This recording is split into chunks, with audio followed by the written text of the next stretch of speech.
it's Valerie Ling. I'm a clinical psychologist and I'm your host for the Clergy, Wellbeing Down Under podcast. I'm looking forward to interviewing an expert today to take you through my findings from my research where I asked 200 pastors down under how they were doing. Don't forget to subscribe, like and share. Buckle up and here we go. Greetings, friends. It's another episode. I have with me here today, Vikki Napier. Hi, Vikki. Hi, Valerie. How are you going? I'm pretty well, thank you. We've only had a couple of interactions, but could you introduce yourself and your role? Sure. So I am Vikki Napier. I'm the Parish HR partner for the Sydney Anglican Diocese. It's a new role. Well, when I say it's a new role, it started just before COVID. So BC, it was highlighted to me the other day that we have a new meaning for BC now. It's not before Christ, it's before COVID.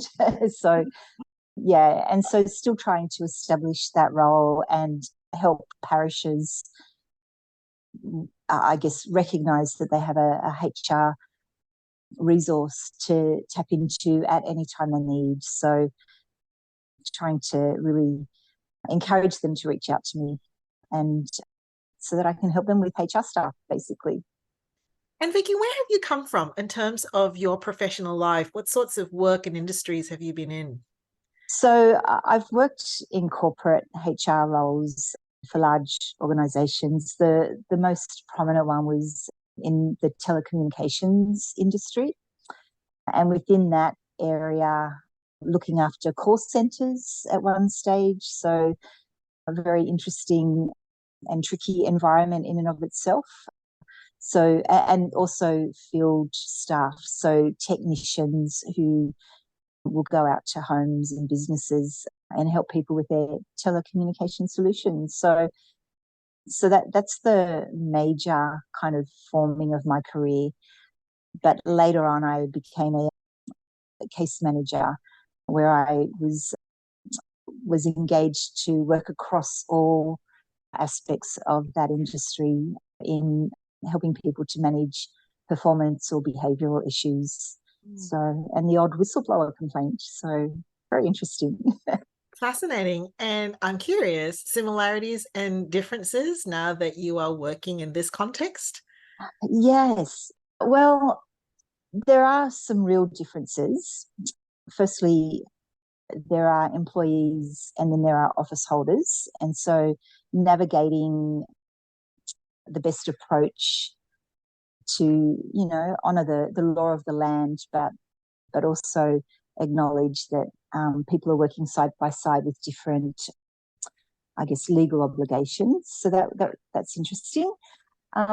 Sadly, I have seen similar behaviours inside churches as those I witnessed outside. But, I didn't come down in the last shower, so I know we're all sinful and we're just working our way, doing the best we can to glorify God. So that didn't come as a huge surprise, but sometimes it's a little disappointing. But let me add, it's not often.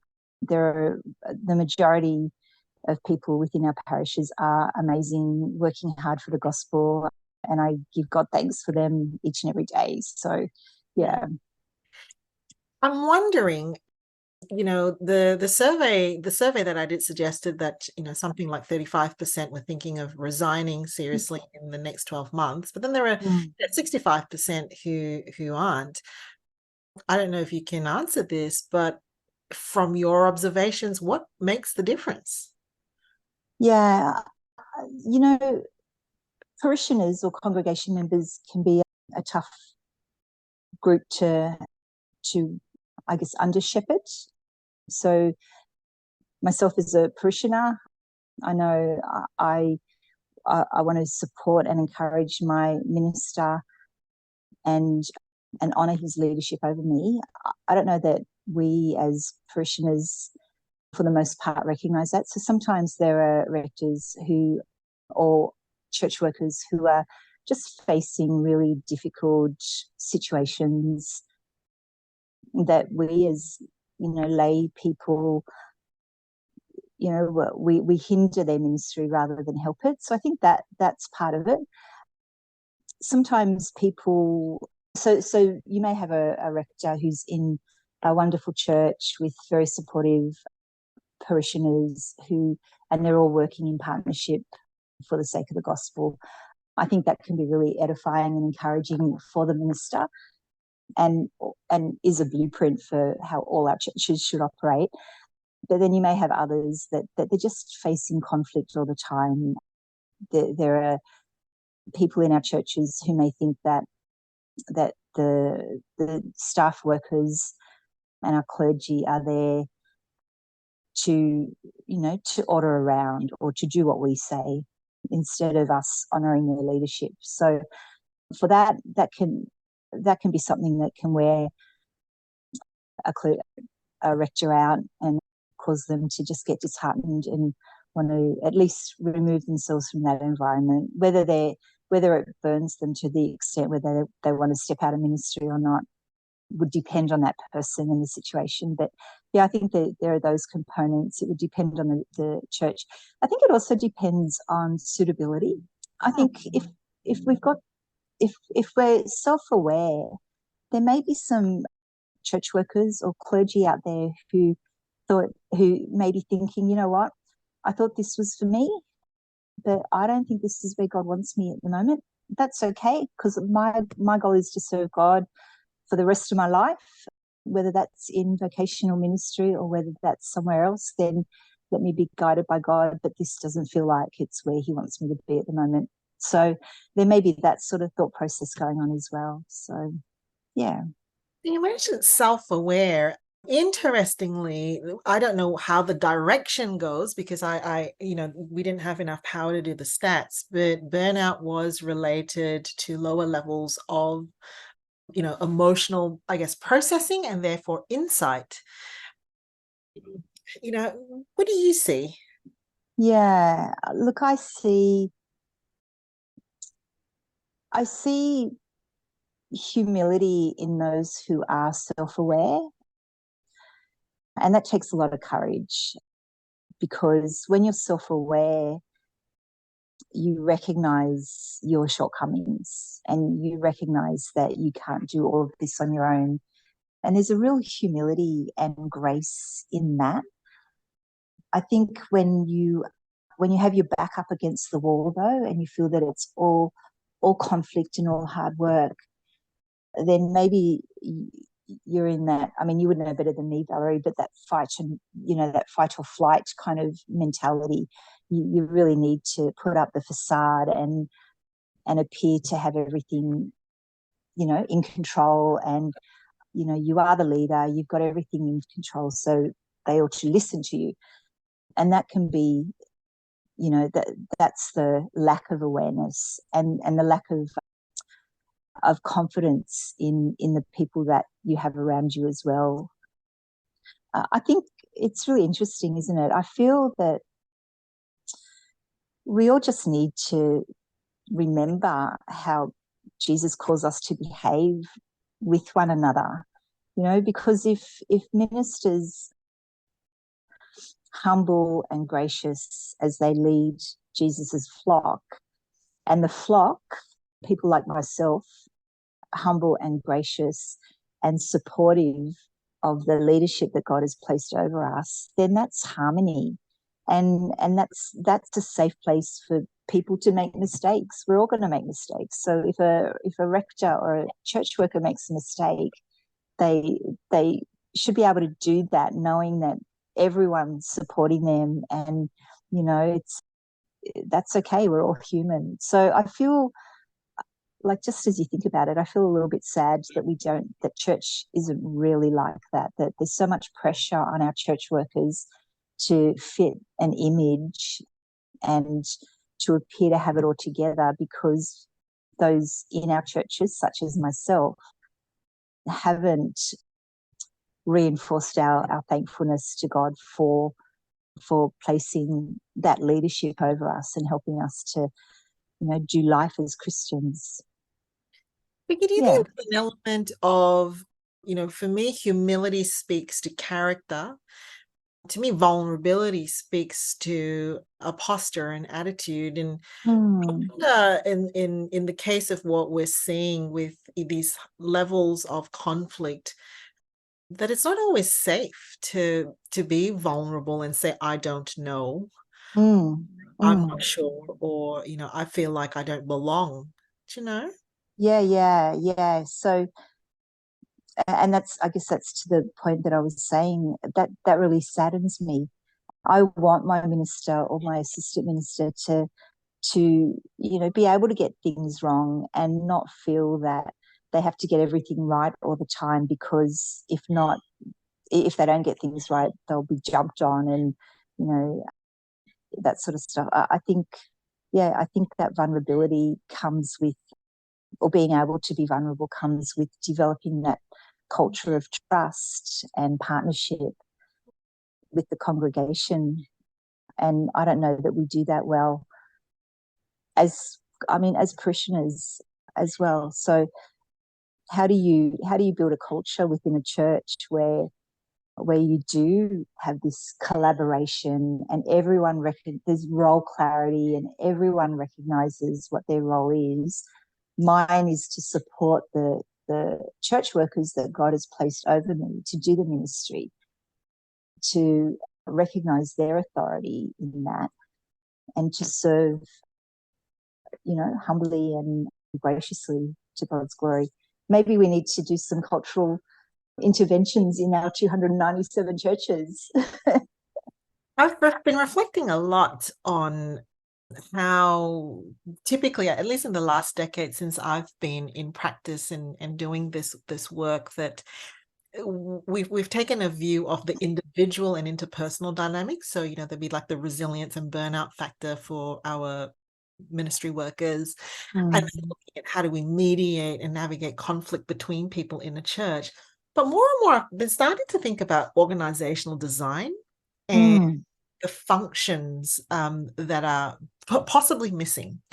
So for me, and I could be wrong, tell me what you think, human resources can play a compliance role.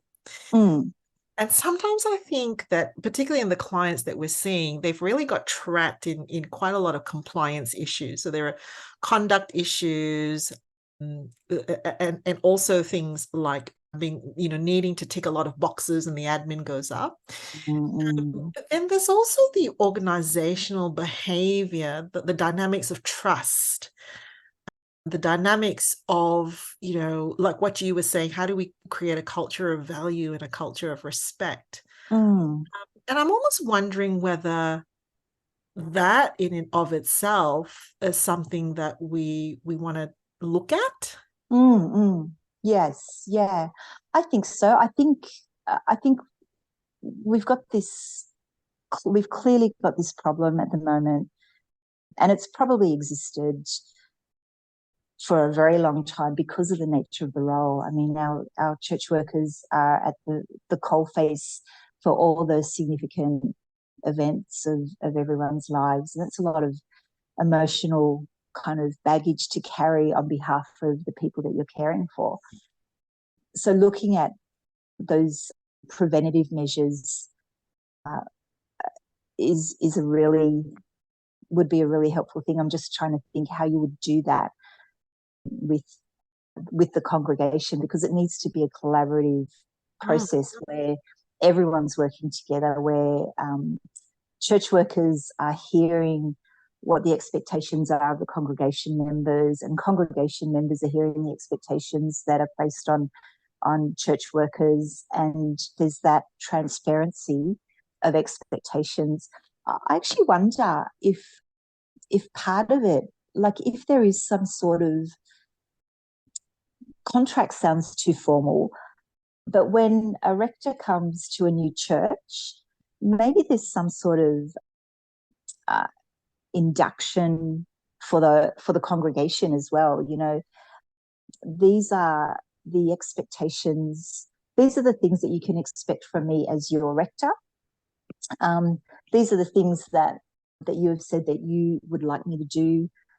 This is how I see us working together. I mean, that sounds very autocratic, but I wonder if there's some sort of engagement piece that when a new minister begins at a new church, regardless of what has gone on in the past, whether the previous rector allowed, say, the wardens of the parish councils to just run the church, or whether there was a great deal of collaboration, or whatever the situation was, maybe there's an option of drawing a line in the sand and just reminding everyone that this is actually the role of the rector. It's not to be at your beck and call 24/7, although he will be because of his pastoral tendencies. He loves you, you're Christ's treasured possession, and he wants to serve you. But don't take advantage of that. And remember, he's a person as well. So he's also Christ's treasured possession. And what are you going to do to support him, recognizing that he also is someone dearly and fearfully loved by Jesus? So, yeah, I wonder how you would do that. Have you got any ideas? I know you and I want to get into a room with whiteboards. This always Yes, makes me very definitely, excited to get into a room with whiteboards, but I can already see like at least 6. Yeah. Just as you were saying that, I personally am reflecting on how much of the last decade, when it comes to, selection, the fit of ministry candidates, it really has been looked at from a selection and development matrix, which I think is helpful when someone is first starting out in ministry and they're being absorbed into a relatively healthy, stable church. But the more you're just talking, I was thinking, the framework of rectors going into new churches is almost more in the realm of mergers and acquisitions. It's conflictual, it's messy, there are there are all kinds of dynamics, the change and the communication management that comes from that. And I actually wonder whether some of the things that happens when we have these sorts of disasters has got to do with we just haven't merged or blended. I mean, it's a lot like blended families. Our practice as well. That whole phase in a blended family can take years. Yes. Yeah. That's true. And I think rectors very wisely, or the majority that I know and have spoken to, and very wisely go to a new position and try not to upset the apple cart too quickly. Like they may give it 12 months to see a whole cycle of how things are done, and then they'll start to introduce changes. So I think there's a lot of wisdom and prayer that new rectors, like rectors coming into a new church, consider.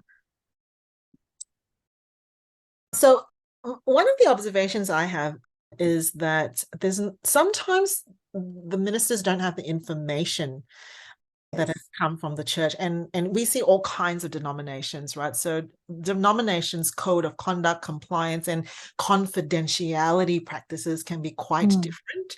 And so sometimes I've just gone back to mergers and acquisitions, before someone actually, decides to merge and acquire something or an entity, you get a lot of reports, and there has to be a high degree of transparency, and then you give the choice to say, okay, do I want to take this on?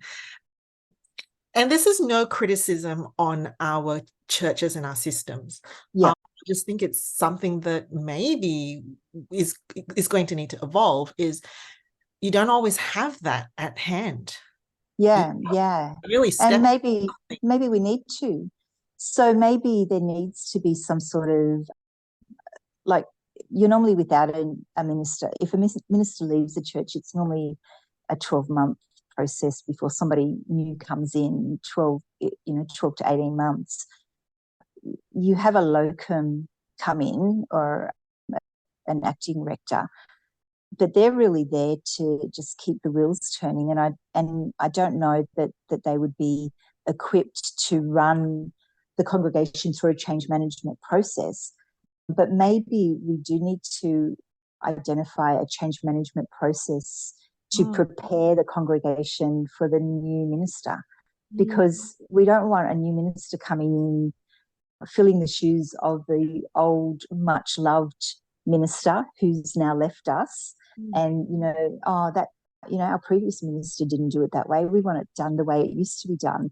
Like, so running them through a change management piece may be a healthy thing for the congregation to prepare them for the new rector to come in and lead them. I don't know. That might be something that I could actually work on. So I think it's fascinating. I mean, I was so excited to hear that your role was being brought in. I really was. I was like, oh yes, this is going to be so important. And I know you're new, so there is some things that still, you can talk about and think about, and before you even get to implement. But in a lot of the scenarios, I think trust is such an important commodity in any organization. And when someone new is coming in, and particularly if a church has had a lot of traumatic history or a lot of conflict and brokenness, trust when a new person comes in is all-time low. Yeah.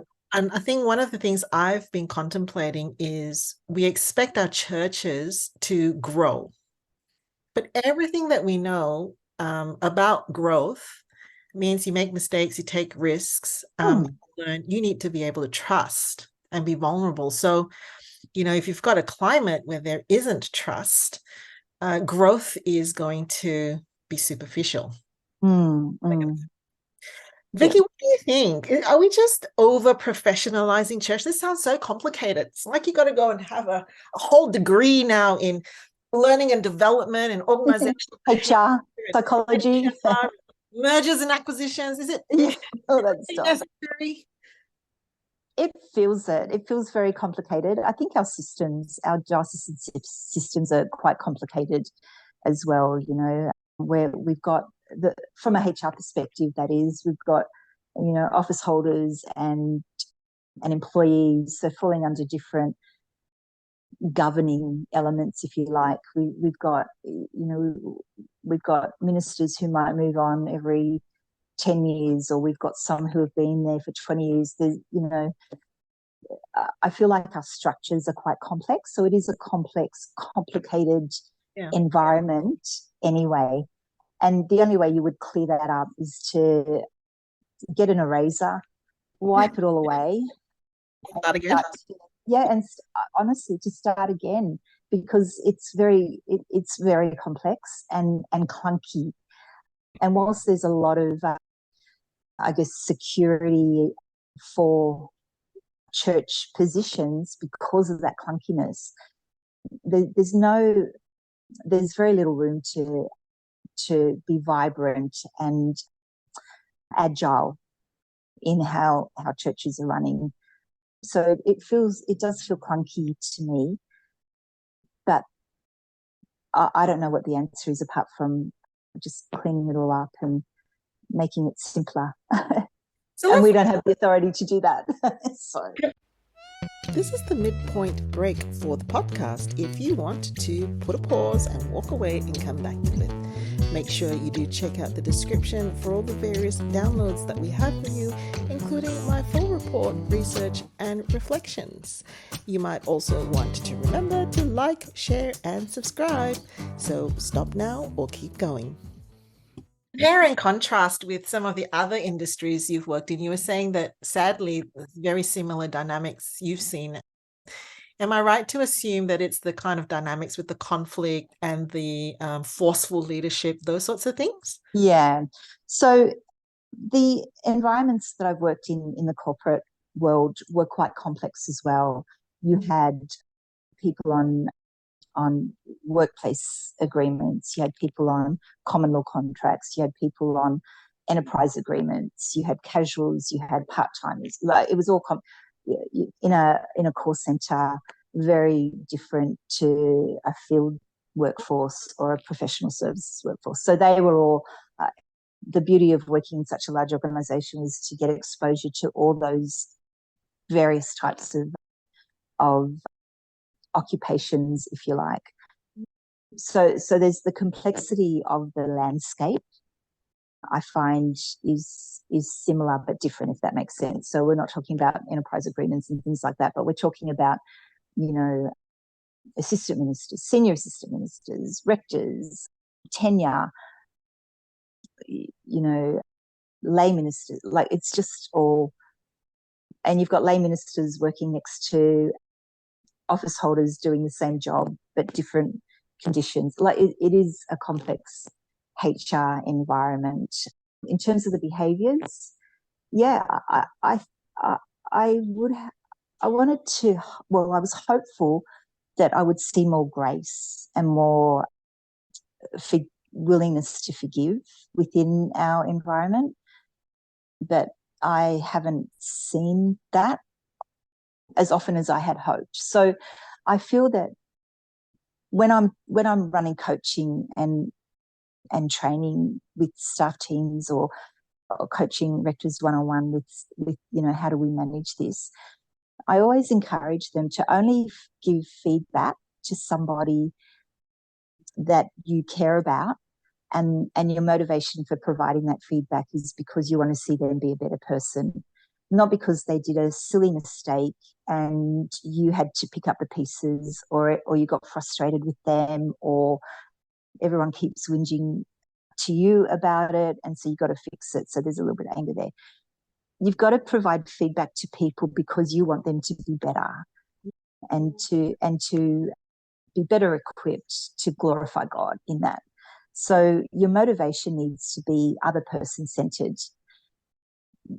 That's different to the corporate environment where you would just give feedback because you've got a deadline to meet or a bottom line to hit, that sort of stuff. I thought, and I would hope, and I hope that we will get there, that there is that desire to provide feedback to people, as hard as those conversations are, because of the love you have for that person.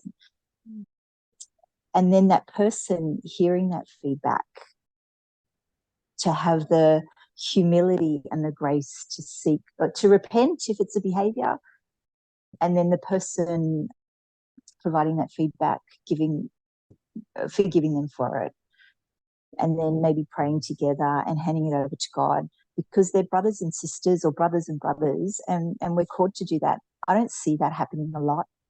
I may not see it happening a lot because those people who are doing that don't need to call me. So, but the ones who do call me, like I often find that church workers are quite hard on their rectors as well, and have an expectation that they be perfect. And there's very little forgiveness or grace by church workers towards their rectors in that as well. I mean, rectors aren't people managers. They may have been, one or two may have come from a corporate environment, but they've gone into theological college to train up to be rectors and pastors, to preach and teach the gospel to us, so that we can be ready for that wonderful day. And so they're going to get HR stuff wrong. And so we just need to give them a break and say, you know what, that's okay. I know you snapped at me. I know that's not you, and it's out of frustration. You've said sorry. I forgive you. Let's move on. And it's all authentic and genuine. So that's what I would like to see one day. And I'm curious what you think about why in a commercial environment that, how should I put it, that you can give this sort of feedback, and sometimes the feedback doesn't come with a great tone, and it doesn't have the same result, or maybe it does. Are we really that different in our environments, or what's that about? Well, I expected it to be different because we're Christians and we work in a Christian environment, and God's told us how we ought to be engaging with each other. In a corporate environment, we're all there to do a job, to pay our bills, really. We may enjoy it. I enjoyed my job in the corporate world, but it was a job. It wasn't who I was, because I'm a Christian.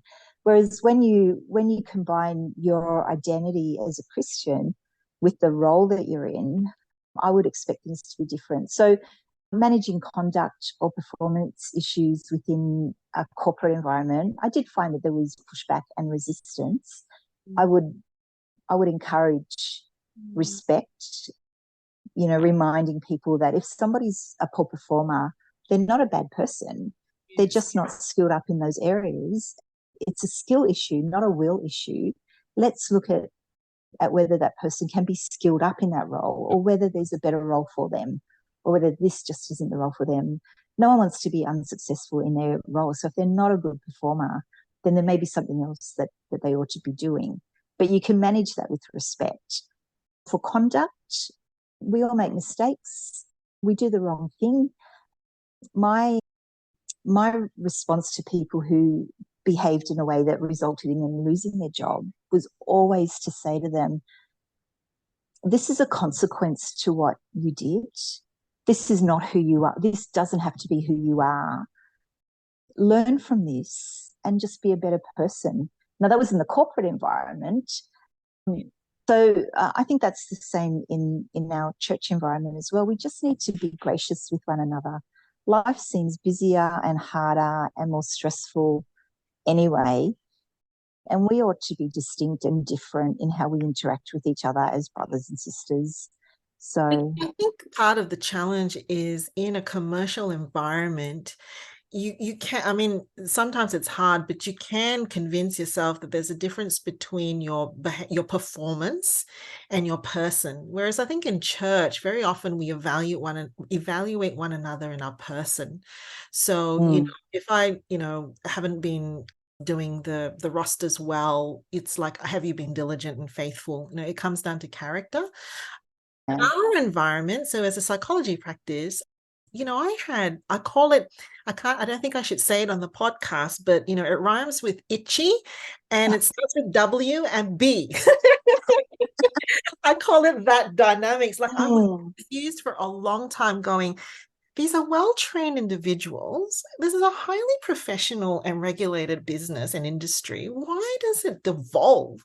And I actually realized it's because even in my profession as a psychologist, your person and your profession is fused. It doesn't mean that I have an identity of success, but just you are, right? The type of psychologist that I am, I'm loud, I'm, kind of energetic, and, I don't take a lot of offense if, clients cancel and things like that, but it's very fused. And I've always got to remind myself and remind our team that there's the person and there's the professional. I always need to treat the person with respect and care and integrity and consideration. But sometimes the profession requires us to say things that will make us uncomfortable, but the two things aren't necessarily fused. Yes, yeah, I can see that. I guess we do find our identity in our work, and so when people are made redundant or lose their jobs, they feel that they've lost their identity in the secular environment. And I can see in the church environment it's weightier, because if you lose your job or you're being called out for poor performance or something, then you may feel that you've let God down. And that's a weightier kind of, guilt trip, I guess, that you could face. But yeah, maybe we need to work on our identity and recognize that it's found in Christ, because we have that advantage as Christians, and we know that God has a plan for us.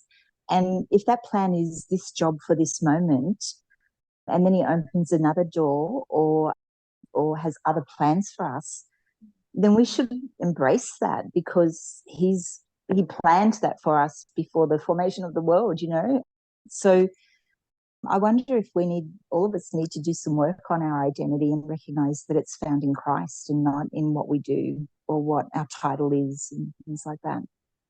I don't know. Yes, of late, I would say certainly when I first started practicing with ministry folk early on, so, maybe about 7 or 8 years ago, we had to do a lot of work in that space. Fast forward now, it's a little bit more varied.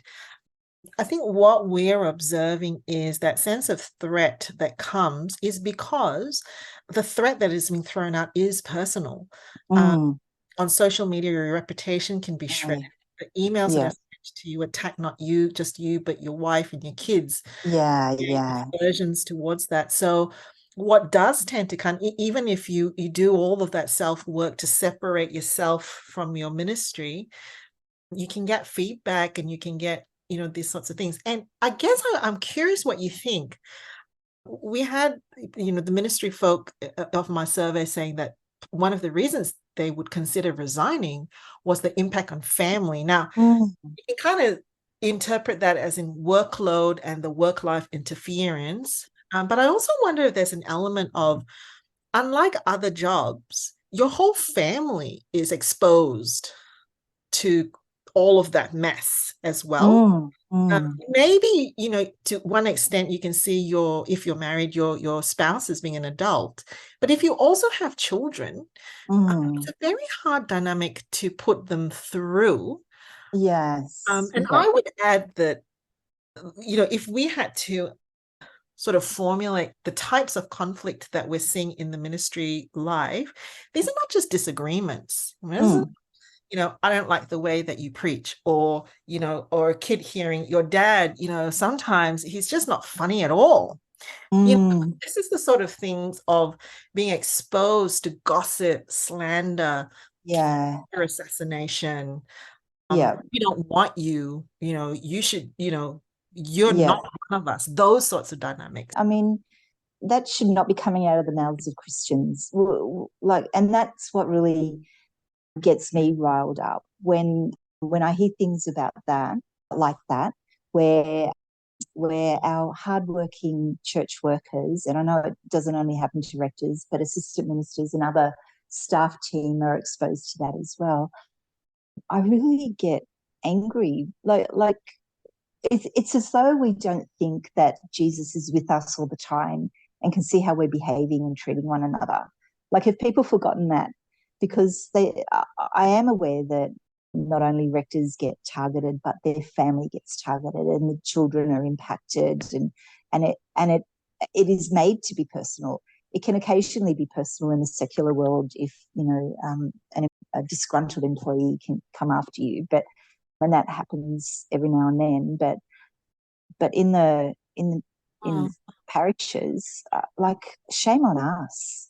Really. There's also protections, I think, in the workplace, because we get so many updates to our employee handbooks. It's not funny, like literally it is not funny, but there are also protections. There are certain things that by virtue of your conduct, if you're not fit for the environment, or you're posing significant threat to the workers, that's actually, it can be grounds for dismissal. Like, you can actually say no to that. But I also wonder whether some of the protections in the ministry, and I have to say it goes both ways. There are leaders and staff on church who do the same to congregants, same thing. I was actually just at the shops the other day. A very popular cafe in our suburb had put a sign on the EFTPOS machine to say, "We are a very busy cafe. Please remember that our staff are human and be kind to them." It was like, whoa. And I was looking at the staff, they were relatively young people. Why do we need this? Yes, exactly. Look, I think we do need to provide a safe working environment to our clergy. Employees, so lay ministers, particularly because they fall under the employment law, but I would be consistent across the board. We need to provide a safe working environment. If there are congregation members in our churches who are attacking our clergy in that way, then we need to talk to them and rebuke them. The Bible's pretty clear, go to them on your own and chat to them. Take a brother or sister with you. If they still don't listen, take, the parish council with you. And then if they still don't listen, then maybe talk to them about finding another church, because their behavior is harming, the people that are remaining here. So, I mean, I know that's divisive, and in practical terms, it might be difficult to do, but I feel like we need to start reminding everyone, including ourselves, that we're Christian. Jesus is with us. We are called to show grace and kindness and mercy to one another in the first instance, and then to everybody else. Why aren't we doing that? Why do we think it's okay to, to attack each other and treat each other in that way? It's an escalating dynamic. Yeah. It never finish well. Any person or creature, for that matter, if you push them into a corner, you're going to get some kind of reaction that's not great. There are many things that I know goes well in ministry. I think much like you, we see the pointy end of things where it's like, oh my goodness, things aren't going well. And I see a lot of good things as well. I get to coach and train people proactively, and I love that. So a great thing to finish on. And I will ask you the same questions I ask of everybody, but what are some of the wonderful things that you see in our ministers, in our ministries, in our churches? There's so many. Like, I can speak personally as a parishioner who has sat under wonderful, godly leadership ever since I became a Christian in Anglican churches. And that's true today as it was, 25, 30 years ago. So I thank God for each of those ministers. I think there are ministers out there who are really burdened and love their staff and God's people to the point of laying awake at night and worrying about them, not in a being burdened by, and not in a bad way. Yeah, like in a real languishing and lamenting and sort of bearing with one another's burdens. Yeah, exactly. Yeah. I see that all the time. So that's a good thing. I see. I get calls from ministers sometimes who have this situation and want to do the right thing by the person they need to manage this, whether it's performance, whether it's behavioral. They're looking for an intervention that will work and restore the relationship. And can I just say on your podcast, please don't ignore those little alerts as you go about your business, because you need to address them early before they become massive. So have the courage to address things as you see them, and give me a call if you want to brainstorm. I'm a great listener and a sounding board. So if you want somebody outside of your bubble, ring me and let me know, and we can talk through some strategies to address things informally and, God willing, effectively. I see some ministers doing that quite regularly and exercising really godly wisdom. They've committed the issue to prayer. They've spoken to me from a HR perspective, and they've worked out what is best for the situation, best for the broader community, and best for this person. And sometimes they are hard conversations that people need to have. But one of the wonderful things is that there are leaders in our churches who are willing to exercise that courage and take those steps for the sake of everyone involved. I'd love to know if there was a minister listening to our conversation today, what's one thing you'd really like them to walk away with, something that they could think about or do? I think the one thing that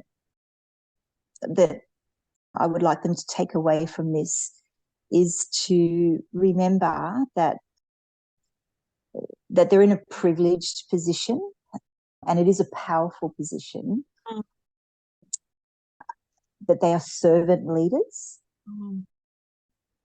but they are loved and valued by us, and we're so grateful to God for them.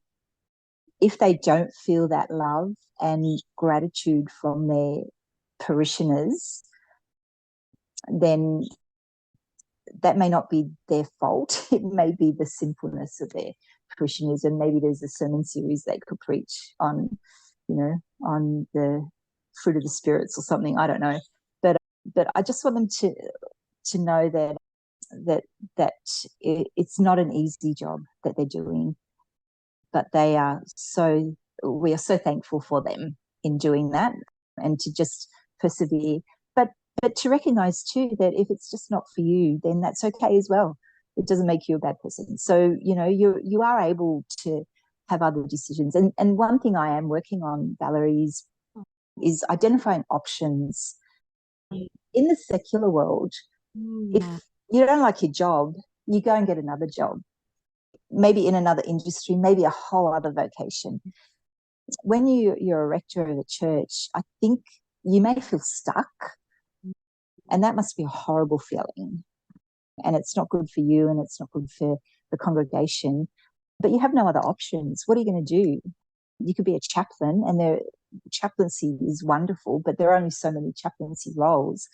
So I'm looking at trying to create options as well for those who may feel that this is not for them. So I just don't want to rush on any of that, because I think the majority of rectors that we have in our churches is just wonderful, and we're very blessed by God for them. So that was a long-winded answer that probably didn't really answer your question. Oh, I think it did.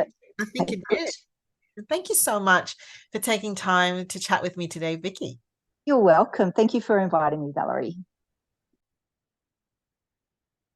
So after the interview, Vikki and I continued to chat, and I think we realized that we really want to say that there is a lot of great churches and a lot of great clergy and a lot of great relationships out there. And maybe that's what we need to do, is to have some people who can come on and talk about what does make for that healthy partnerships. And I also personally want to say, I know that there are situations where church leadership have not done the right thing by congregations and the people whom they're meant to take care of, and that there are definitely situations where seniors and associates, seniors have also not done the right thing by their assistants and their associates.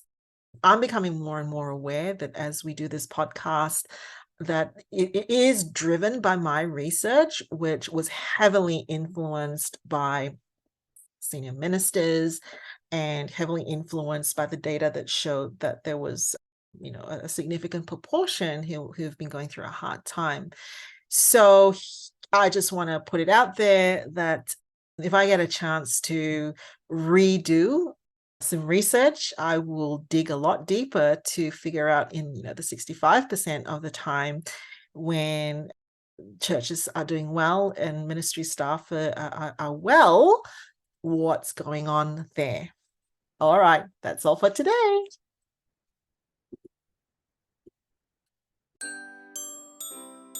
Thanks for listening to the podcast.